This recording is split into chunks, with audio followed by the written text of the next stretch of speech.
Dimension वगैरह ठीक है और सब कुछ है। उसका वेट होती है। अस्सलाम वालेकुम डियर व्यूअर्स, उम्मीद है सब खैरियत से होंगे। आपके जो क्वेश्चन से क्वालिटी से रिलेटेड, तो मेरे साथ इस टाइम मौजूद है क्वालिटी इंजीनियर्स, क्वालिटी इंस्पेक्टर्स और जितना भी क्वालिटी का स्टाफ है। तो आपके सवालात थे क्वालिटी इंजीनियर और क्वालिटी इंस्पेक्टर के रोल पे और क्वालिटी के हवाले से जो इंटरव्यू क्वेश्चंस हैं। तो आज मैं इंशाल्लाह आपको बताऊंगा कि आपने किस तरीके से इंटरव्यू के लिए प्रिपेयर होना है। ठीक है, तो सोलर साइड के हवाले से बताऊंगा। मैं आपको डिफरेंट वीडियोस में भी शेयर करते जा रहा हूं कि किस तरह केबल लेइंग होती है, किस तरह ग्राउंडिंग होती है, किस तरह इंस्टॉलेशन होती है। सबसे पहली जो एक्टिविटीज़ होती है वो किसी भी सोलर पावर प्लांट में फेंस की होती है। फेंस की आपको मैं वीडियोस दिखा चुका हूँ, फेंस की कंस्ट्रक्शन किस तरह से होती है। उसमें मेजॉरिटी सिविल इंजीनियर और सिविल जो सुपरवाइज़र हैं और टीम है उनका रोल होता है। लेकिन फेंस की जो अर्थिंग होती है वो इलेक्ट्रिकल इंजीनियर या इलेक्ट्रिक टीम वो देख रही होती है और उसमें इंस्पेक्शन फिर इलेक्ट्रिकल क्वालिटी इंजीनियर करता है और उसको एश्योर करता है कि ये अर्थिंग एज़ पर ड्राइंग है या नहीं है। दूसरी जो एक्टिविटी साइट पे होती है वो केबल लेइंग से रिलेटेड होती है। केबल लेइंग की डिफरेंट स्टेप्स हैं, जिसमें सबसे पहले एक्सकेवेशन होती है, फिर केबल सैंड बेडिंग होती है, फिर केबल लेइंग होती है, उसके बाद फिर बैकफिल होता है, फिर उसके बाद वार्निंग टेप लगती है जो ये फेज़ ये आपको नज़र आ रहा है, और उसके बाद बैकफिल होके बैरिकेड होती है। क्वालिटी के पर्सपेक्टिव से हमें 100% एश्योर करना है कि केबल सही जगह पर हो। उसके लिए हमने स्टेक आउट चेक करने होते हैं और वो GPS के through as per the given stake outs by the EPC और बाय द PC और बाय द ड्राइंग डिपार्टमेंट, वो डिज़ाइन डिपार्टमेंट आपको उसके स्टेक आउट देते हैं। तो जहाँ पर ट्रेंच का पॉइंट होता है तो हर कॉर्नर उसके साथ हम एश्योर करते हैं कि वाकई ये ट्रेंच इस जगह पर एक्सीवेट होनी है और इधर ही केबल लेनी होती है। दूसरा जो पॉइंट है, इसके करीब DC का मदर बॉक्स हमारे पास आएगा तो हमने उसके स्टेक आउट्स भी लगाने हैं। तीसरा पॉइंट, अभी इसके बाद सोलर ट्रैकर इंस्टॉलेशन होगी तो उसका पॉइंट भी हमने देखना होता है और स्टेक आउट कंफर्म करना होता है। इसके अलावा सोलर की जो केबल आएगी, एक तो LVDC केबल है, दूसरी सोलर DC केबल है। ये LVDC यहाँ पर 300 mm की यूज़ हो रही है, XLPE PVC केबल 2 कोर। और जो सोलर केबल होगी वो सोलर मॉड्यूल से होकर DCB में जाएगी और फिर DCB से इस LVDC के ज़रिए से MVPS में एनर्जी जाएगी या पावर जाएगी या वोल्टेजेस आप उसको कह सकते हैं, वो जाएंगे। तो केबल लेइंग की वो आप देख लें। केबल लेइंग में हमने इसकी लोकेशन को एश्योर करना होता है, दूसरा ट्रेंच की डायमेंशन को एश्योर करना होता है और उसकी क्वालिटी को मेंटेन रखना होता है, कंट्रोल करना होता है। उसमें हम केबल की स्पेसिंग चेक करते हैं कि किस केबल को कितनी स्पेस पर होनी चाहिए। जो सैंड इसके लिए अप्रूव हुई है, सॉफ्ट सैंड, वो हमने चेक करनी होती है। उसका हमने थर्मल रेजिस्टिविटी टेस्ट करना होता है, वो हमें इन्फॉर्म करना होता है कि वाकई उसका टेस्ट हुआ है या नहीं हुआ। ठीक है, और इसके अलावा सैंड की जो लेयर हमारे पास आनी है केबल की प्रोटेक्शन के लिए और TRT वैल्यू को मद्देनज़र रखते हुए, तो उसको हम लेयर्स में मेंटेन रखते हैं। तो क्वालिटी के हवाले से फर्स्ट जो क्वालिटी इंस्पेक्टर या का जो रोल होता है वो इसको कंट्रोल करना होता है कि कहीं पर हमारी ड्राइंग से तो कुछ डेविएशन नहीं हो रही, हमारी केबल तो गलत डायरेक्शन में नहीं ले हो रही। हम जहाँ पर रोड क्रॉसिंग में पाइप्स डाल रहे हैं तो पाइप्स के नंबर या नंबर ऑफ पाइप्स ड्राइंग से कम तो नहीं है, क्योंकि अगर हम कंड्यूट नहीं डालते और एक कंड्यूट गलती से रह जाती है तो केबल तो रोड से पास होनी है। तो उसमें तो हम अगर एक पाइप को भूल गए तो केबल किधर से जाएगी। अगर एक केबल को दो केबल्स को एक पाइप में डालेंगे तो वहाँ गुंजाइश नहीं बनेगी। तो हमें क्वालिटी का मतलब चेक, क्लाइंट की एक्सपेक्टेशन पर पूरा उतरना। और क्लाइंट की एक्सपेक्टेशन पर हम कैसे पूरा उतरेंगे, जब हम उसकी दी हुई ड्राइंग और उसकी दी हुई डिमांड्स को फॉलो करेंगे। तो क्वालिटी का काम किसी भी प्रोसेस को एश्योर करना और उसको कंट्रोल करना। दूसरे इस्तेलाह में बताऊंगा QA और QC, quality assurance. Quality assurance mean bringing assuring the product before it is install on site. कोई केबल आ रही है फैक्ट्री से, सबसे पहले हमने उसका टेस्ट फैक्ट्री में करना है, टाइप टेस्ट करना है, IR करना है, उसका जितने भी केबल से रिलेटेड टेस्ट हैं, उसका इंसुलेशन चेक करनी है, उसके स्टैंडर्ड चेक करने हैं। तो ये क्वालिटी एश्योरेंस हो गई। क्वालिटी कंट्रोल वो होगी जब केबल हमारे पास ले हो गई है और उसकी वर्किंग को हम देखें, उसमें कोई डैमेज तो नहीं आई, उसमें कोई बेंड्स तो नहीं आई, उसमें कोई इशू तो नहीं है, वो प्रॉपरली टर्मिनेट हुई है या नहीं। तो ये क्वालिटी कंट्रोल है और वो क्वालिटी एश्योरेंस था। तो QA/QC का रोल सारा इसी के गिर्द घूमता है और जितनी भी एक्टिविटीज़ होती है वो हर चीज़ के बारे में सेम होती रहती है। फिर उसमें इंस्पेक्शन चेकलिस्ट होती है। चेकलिस्ट में हम साइड पे देखते हैं कि भाई ये चीज़ जिस ड्राइंग के मुताबिक जितनी स्पेसिंग पे लगी हुई है वो उसी तरह है या नहीं है। तो हम हर पॉइंट को फिर साइड पर चेक करते हैं। इंटरव्यू में आपसे यही पूछा जाएगा कि साइट में क्या होता है, आप पिछले प्रोजेक्ट में आपने कौन कौन सी एक्टिविटी की है या साइट पे क्या चल रहा था। तो सबसे पहले आप बताएंगे कि भाई LVDC लेंग हमने की, LVDC का साइज़ कितना था, फिर हमने सोलर केबल ले की, हमने ट्रैकर इंस्टॉलेशन की, पाइल्स देखी, हमने इसकी अर्थिंग की, अर्थिंग कंडक्टर का साइज़ क्या था, अर्थिंग कंडक्टर किस किस पॉइंट पे कनेक्ट हो रही थी, फिर जो इन्वर्टर लगा था उसका क्या साइज़ था, इन्वर्टर में कौन कौन से उसके पार्ट्स हैं, उसमें ट्रांसफार्मर कितने साइज़ का था, उसमें जो RMU था वो कितने साइज़ का था, उसमें जो इन्वर्टर थी उसकी कितनी कैपेसिटी थी, कितने वोल्टेजेस किधर से किधर जा रहे थे। तो ये है साइट के बारे में आपसे पूछेंगे। फिर टाइप ऑफ ट्रांसफार्मर के पूछेंगे, ट्रांसफार्मर के टेस्ट के बारे में पूछेंगे, सोलर मॉड्यूल के टेस्ट के बारे में पूछेंगे, आपसे ट्रैकर के बारे में पूछेंगे, किस टाइप का ट्रैकर था, किस तरह मूव करता था, सिंगल एक्सिस था, डबल एक्सिस था, ट्रांसफार्मर कौन सा था, ग्राउंडिंग ट्रांसफार्मर क्या होता है, पावर ट्रांसफार्मर क्या होता है, सबस्टेशन ट्रांसफार्मर क्या होता है, ऑक्सिलरी ट्रांसफार्मर क्या होता है। ठीक है, तो ये सारे क्वेश्चन हो गए। केबल के कौन कौन से टेस्ट होते हैं, TRT टेस्ट क्या होता है, अर्थिंग क्या होती है, ग्राउंडिंग क्या होती है, इसके ये साइट से रिलेटेड टेक्निकल क्वेश्चन होते हैं जो इलेक्ट्रिकल से रिलेटेड हैं। इसके अलावा डॉक्यूमेंटेशन के जो क्वेश्चन होंगे वो होंगे ITP के बारे में। ITP क्या होती है, उसका मकसद क्या है, उसमें कौन कौन से पॉइंट है, उनका क्या मकसद है, विटनेस क्या है, होल्ड क्या है, रिव्यू क्या है। ठीक है, ITP में मटेरियल के कितने इंस्पेक्शन है, किस किस पॉइंट पे किस एक्टिविटी का इंस्पेक्शन होता है, किस पॉइंट पे क्लाइंट आता है, किस पॉइंट पे EPC आता है। तो ये ITP है।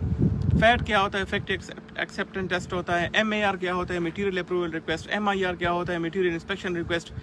जब मटेरियल हमने सबमिट करना होता है, आपको स्पेसिफिकेशन में बताया है कि हमें जी फलानी केबल चाहिए और ये स्टैंडर्ड के मुताबिक होनी चाहिए, इसके साइज़ ये होना चाहिए। तो अब वो मटेरियल जब साइट पर लाओगे तो सबसे पहले उसका MAR रेस करोगे, क्लाइंट को बताओगे भाई ये आपने ये मटेरियल बताया था, इस स्टैंडर्ड्स को फॉलो कर रहे हैं, हम इसको ले आए हैं। ठीक है, तो उसके लिए जब मटेरियल अप्रूव हो तो वो MAR। जब मटेरियल साइट पे आ गया और हमने देखा कि ये इस टेक्निकल स्पेसिफिकेशन के मुताबिक है, यही मटेरियल हमने अप्रूव कराया था, तो वो MIR बन गई। ITP क्या होगी, हम केबल लाए थे, इसका इस फेज़ में इस बंदे ने इंस्पेक्शन करना है, इस टाइम करना है, ये विटनेस करेगा, ये सर्वेलेंस करेगा, ये इस पे होल्ड पॉइंट है, ये सेंसिटिव पॉइंट, तो ये ITP हो गई। इसके अलावा फैट क्या होगी, फैक्ट्री एक्सेप्टेंस टेस्ट। ये मटेरियल फर्ज करो मुझे चाहिए, फैक्ट्री में बन रहा है, तो मैं अपने इंजीनियर को, अपनी क्वालिटी स्टाफ को भेजूंगा कि फैक्ट्री में टेस्ट करें कि वाकई ये चीज़, अगर इधर 1 करोड़ ये मीटर टेप आ रहे हैं, तो 1 करोड़ जब इधर आ जाए और वो क्वालिटी को फुलफिल ना करें तो कैसे हमें पता, कैसे हम इसको कंट्रोल करें। तो बेहतर ये कि फैक्ट्री में हम इसको चेक करके इधर ले और वो कंट्रोल हो जाएगी। ठीक है, ये क्वेश्चन होंगे। तो अब इसके अलावा NCR, non conformance, FON, field observation notice. ठीक है, क्वालिटी में ये चीज़ भी बहुत मैटर करती है, क्योंकि जितनी ऑब्जर्वेशन क्लाइंट की तरफ से कम आएंगी, या अगर आप सब कॉन्ट्रैक्टर हो और EPC की तरफ से ऑब्जर्वेशन कम आएंगी, तो इट मीन आपका काम स्मूथ चलेगा, आपको आपसे किसी को कोई मसला नहीं होगा, वो चीज़ जो चीज़ मांग रहे हैं वो आप उनको दे रहे हैं।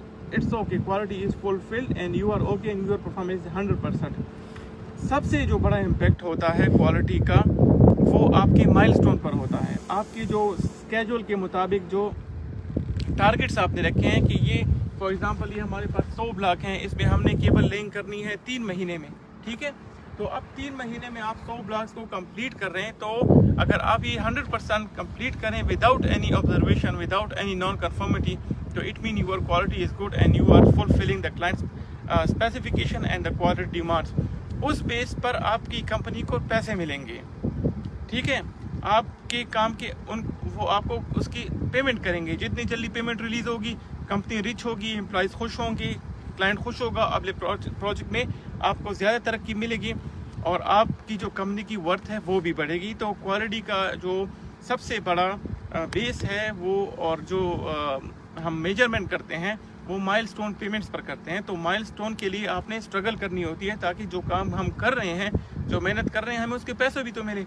अगर आप काम ठीक नहीं करोगे तो आपकी कंपनी को पैसे नहीं मिलेंगे, तो आप पर पेनल्टीज आएंगी, और penalties hundreds and thousand of dollars में होती है, तो वो चीज़ कोई भी नहीं चाहता। लिहाजा दूसरी बात, क्वालिटी इंटरव्यू के हवाले से आप ChatGPT में जाओ, वहाँ पर लिखो मुझे सोलर प्रोजेक्ट में जाना है, मेरी इतनी क्वालिफिकेशन है, इस पोजीशन पर मैं जा रहा हूँ, ठीक है, मुझे कुछ इंटरव्यू क्वेश्चन बता दें, ठीक है, जो इस साइट से रिलेटेड हों, और इससे पहले जहाँ पर भी आप इंटरव्यू देना चाह रहे हैं उस कंपनी की प्रोफाइल और जॉब रिक्वायरमेंट के मुताबिक अपनी CV को टेलर करें, अपनी CV को बनाएं। एक QC इंजीनियर है, सोलर प्रोजेक्ट में है, उधर कौन कौन सी एक्टिविटीज़ हैं, ताकि उनको पता चले कि इस बंदे ने ये काम किया हुआ है, ठीक है। दूसरा, उस कंपनी की प्रोफाइल में जाएं, उस कंपनी के लोगों से रब्ता करें, उस कंपनी की सैलरी रेंज के बारे में पता करें। मिडिल ईस्ट ज़्यादातर लोग आ रहे हैं और 5,000 और 6,000 पे इंजीनियर आ रहा है, ठीक है। यहाँ पर जो इंजीनियर्स जो 10 साल एक्सपीरियंस हो या 8 साल एक्सपीरियंस हो, उसकी कम से कम 10 से 12,000 की सैलरी होती है, ठीक है। तो सैलरी पॉइंट को आप ज़रूर कंसिडर करें, ख़ुद को डी वैल्यू ना करें, अपनी कीमत को समझें और अपनी कीमत के मुताबिक अपने लिए जॉब हंट करें, और उनसे बिल्कुल भी आप कंप्रोमाइज़ ना करें, क्योंकि आपसे 100% 10 घंटे काम लिया जाएगा, बल्कि 24 घंटे काम लिया जाएगा। तो इसलिए आप उनसे फुली जो है अपने राइट पर फाइट करें, और इंशाल्लाह हम आपसे मज़ीद मिलते रहेंगे, आपसे वीडियो शेयर करते रहेंगे। मुझे दुआओं में याद रखिए और वीडियो मुकम्मल देखें, लाइक करें, शेयर करें, ताकि सबको फ़ायदा हो। अच्छा, तो भाई वो आखिरी बात मैं बताना चाह रहा था जो मैं वहाँ पर साइट पर वीडियो में भूल गया था। सबसे पहले तो ये चीज़ है कि ये आप शर्ट पे देख लें, never give up because great things take time. Alright, कभी भी आपने हिम्मत नहीं हारनी। ग्रेट चीज़ें जो अचीव करनी होती हैं वो टाइम ज़रूर लेती हैं। इसके अलावा अगर आप मेरी वीडियो देखते हैं, बराए मेहरबानी अगर आप ख़ुद गरज नहीं हैं, अगर आप बदनीयत नहीं हैं, अगर आप जो है सपोर्ट करना चाह रहे हैं और दूसरे लोगों तक मेरा मैसेज पहुंचाना चाह रहे हैं, तो आप इस वीडियो को ज़रूर लाइक करें, सब्सक्राइब करें, शेयर करें। जो चीज़ आपको समझ नहीं आ रही उस पर आप मुझे कमेंट करें, ठीक है। अगर मैं आपसे रब्ता नहीं कर पा रहा तो ज़रूर मेरी वीडियोस जो हैं वो साइट के हवाले से और पर्सनल एक्सपीरियंस के हवाले से मौजूद होती हैं, तो वो आप देख लिया करें, ठीक है। इसके अलावा आखिरी बात जो बहुत इंपॉर्टेंट है क्वालिटी इंजीनियर और या क्वालिटी इंस्पेक्टर के रोल के हवाले से वो होती है communication, coordination, team leadership, management and understanding, okay. और सबसे बड़ी बात जो है वो respect your senior, respect your Elder, respect your team. Alright, coordination में क्या होगा? कोऑर्डिनेशन में ये होगा कि आपको एट अ टाइम अपने सब कॉन्ट्रैक्टर से, अपनी टीम से, अपने ऊपर के लोगों से, अपने क्लाइंट से कोऑर्डिनेट करनी होगी मुख्तलिफ़ चीज़ें, और वो चीज़ें आपको उस डेली स्केड्यूल के मुताबिक प्लान्ड और अनप्लान्ड वो आपने कोऑर्डिनेट करनी होगी, ठीक है, ताकि शाम को जब रिपोर्ट आप सबमिट करोगे तो हर चीज़ जो कल प्लान की गई है वो आज 100% हो गई हो। दूसरी चीज़ communication. As a quality engineer आपने सबसे राब्ते में रहना है, डिज़ाइन डिपार्टमेंट से, इंजीनियरिंग, कंस्ट्रक्शन, सेफ्टी, क्वालिटी। इसके अलावा जो अगर आप सब कॉन्ट्रैक्टर में हैं तो आपने EPC से कॉन्टैक्ट करना है, अगर EPC में अगर आप हैं तो आपने क्लाइंट से कॉन्टैक्ट करना है। आपने हर किसी को इंस्पेक्शन के लिए या किसी भी मीटिंग के लिए कॉल करना है, उनसे राब्ते में रहना है, टाइम को मैनेज करना है, ठीक है। ये चीज़ें बहुत इंपॉर्टेंट है। दूसरा, जब आप साइट पे होते हो, अगर आपसे बंदा एक दिन भी सीनियर है तो उसके लिए दिल में रिस्पेक्ट रखा करो। अगर दिल में रिस्पेक्ट नहीं रखते, आप बड़ा समझते हो ख़ुद को, तो मेहरबानी करके साइट के तकाज़ों के मुताबिक उनको आप रिस्पेक्ट दिया करें, ताकि वो आपसे खुश रहें और आपका काम जो है वो स्मूथली चलता रहे, ठीक है। रिस्पेक्ट बहुत चीज़ है। दूसरों को अंडरस्टैंड करने की कोशिश करें। पाकिस्तानियों में, हमारे भाइयों में मसला ये है कि वो 2 दिन का काम उनको आता नहीं है, ना उन्होंने सीखा होता है, और दूसरों की डिसरिस्पेक्ट करने पे तुले होते हैं, दूसरों की चुगलीखोरी करते हैं, दूसरों को डिप्रेस रखने की कोशिश करते हैं, दूसरों की मदद नहीं करते। हमारे कुछ भाई हैं, सब नहीं है, ठीक है।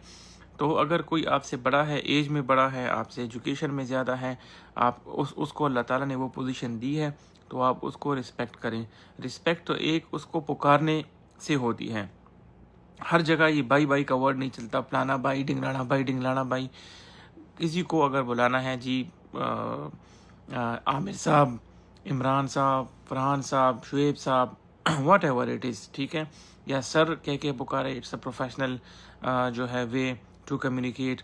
और उसकी टाइमिंग, उसकी वर्थ और उसकी वर्क को समझ के उससे आप लोग कम्युनिकेट करें। हर चीज़ प्रॉपर कम्युनिकेट करें, कभी गलत ज़बानी या गलत बयानी ना करें, और इस तरीके से अपनी साइड के और अपनी लाइफ के कामों को स्मूथली लेकर चलें। और आखिरी ये है कि हर किसी के लिए अच्छा सोचें, हर किसी के लिए अपॉर्चुनिटीज़ क्रिएट करें, हर किसी की मदद करें। इंशाल्लाह अल्लाह ताला आपकी मदद करेगा, अल्लाह ताला आपको खुश रखेगा, और हम सब एक दिन एक जो है तंदुरुस्त और तवाना और एक खुशहाल घराने और कौम की शक्ल में इंशाल्लाह हम जो है इस दुनिया के सामने पेश होंगे। और अल्हम्दुलिल्लाह अभी भी बहुत ऐसी चीज़ें हैं जो हमने अचीव कर ली हैं, और इंशाल्लाह अब सब मिल के करेंगे। सिर्फ मैं नहीं बल्कि हम एक जो है उभरती हुई कौम या उभरती हुई जो है पाकिस्तानी नेशन या उसकी तरह हम राइज होंगे इंशाल्लाह, ठीक है। जो कोई बात मेरे से मिस हो जाती है या मैं उसकी प्रॉपर तशरीह नहीं कर पाता और आपका नॉलेज मुझसे ज़्यादा है, तो आप उस पर वीडियो बनाएं, आप उस पर लोगों की मदद करने की कोशिश करें। और हाँ, मुझे लाजमी करेक्ट करें अगर कहाँ पर मेरी स्लिप ऑफ टंग हो गई हो या इन्फॉर्मेशन गैप हो, तो आप मेरी मदद ज़रूर कीजिएगा, क्योंकि ये काम जो है ये हम खल्क़ खुदा के लिए कर रहे हैं, अपनी कौम और मिल्लत के लिए कर रहे हैं, ताकि वो हम सब तरक्की करें और हम सब कामयाब हों। वस्सलाम।